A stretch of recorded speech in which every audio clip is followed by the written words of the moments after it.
Hello, St. Louis, and welcome to OnSTL.com.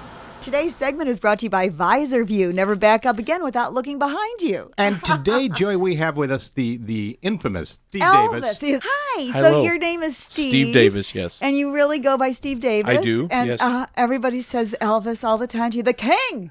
I get that a lot. Oh, ho. Geez, I can't imagine why. Steve, but tell me, it's been many years. Are you a hunk of burning love? Elvis is definitely out of the building. He's been gone for 36 years this year. And many Elvis, you don't call them lookalikes, Elvis Manifestations. Manifestations. There are. Yes. Who calls them that? In pop culture, the Elvis isotope, if you will, can manifest itself in various ways. Be he a pro wrestler, a honky tonk man, or be he whomever. But I'm happy that in that scope of Elvis identity that I have forged out a show called Memories of Elvis, starring myself and my band, and it's been my espoused living now for almost 30 years. And How you about have that? prevailed while so many others have gone by the wayside. Why? Well, and that's a good question because I for whatever reason, I've not lost the desire to continue. I've awakened every morning and realizing that this is my cut in life and that I have to bring something, whatever that something is, to somebody who might need it. I do a lot of charity work, and I'm happy to report that we're still successful doing that. And the special needs kids dig me. Yeah, they dig him. And no, look at your mouth is just like Elvis's. You have that little curl on your lip. well, thank you. You are currently starring in a movie, Elvis the Apostle. Yes. Which sounds a little sacrilegious. However, it is a spiritual movie, isn't it? It is. It's being produced by a faith-based film company here, and there's a number of people involved. I'm happy they've asked me to portray the character, Rick Barton, who is a kind of a rough and ready motorcyclist who, through no fault of his own, receives a head injury while trying to help a distressed motorist change a tire. And during that, he comes out of his rehabilitation thinking he's Elvis. Oh, how perfect. Yeah, and then he sings and kind of a Wait one-man... a minute. Is this typecasting? It could be. It could be.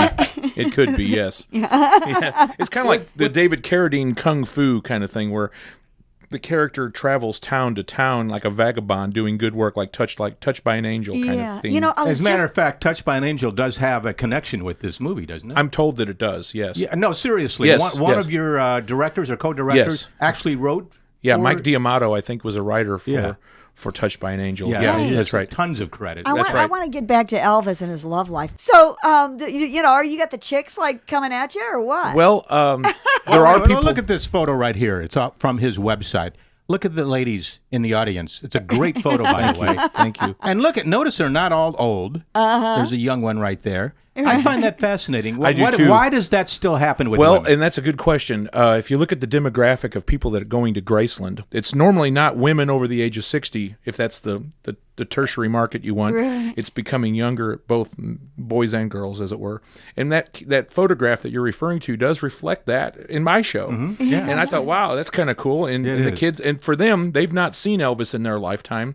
So if they see something that they've not seen before, it's new to them.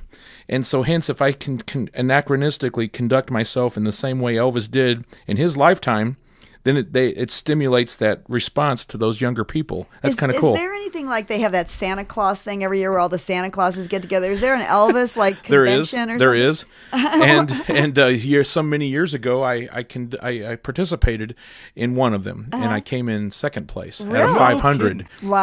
So well, give me a couple lines of Blue Suede Shoes, because that's the song I blanked out at stinking drunk when I was 15. Well, it's a wonderful. There you go. That's good. All right. I'm in tears. Oh my! God. Oh my! Best of luck with the movie. It's being shot here in St. Louis. It is, right? yes. I noticed on your YouTube page where you have behind-the-scenes stuff of the movies of that movie being filmed. Over 17,000 people have viewed that YouTube. It's amazing. You have a great following. I thank those that are involved, and I thank you all for being a part of the exploitation. No one's more surprised than I am. It's like. Well, thank you, Steve. Thank you, and thank you. Thank you. No, that's not how you do it. No, Thank you very much. Yeah, there you go.